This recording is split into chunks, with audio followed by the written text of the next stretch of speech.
এই ব্রহ্মবর্ত বরাবরই মাতৃকৃপাশ্রিত। স্থান বিশেষে নিজ তেজ প্রভায় তিনি প্রকীর্তিতা হন ভিন্ন ভিন্ন রূপে।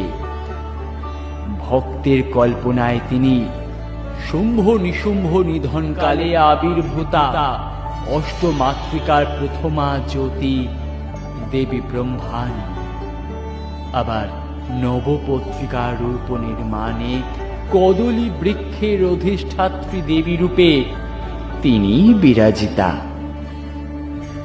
শ্রী দুর্গা ও শ্রী পদ্মজাতার মধ্যে বিভেদ সন্ধানের জ্ঞান চক্ষু উন্মিলনে দেবী ব্রহ্মপুস্তক ধারিণী।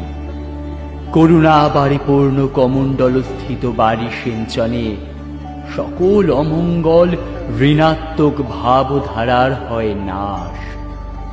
এই বিশ্ব চরাচরের সৃষ্টি স্থিতি প্রলয় সংঘটিত হয় তারই অক্ষমালার হিল্ললে।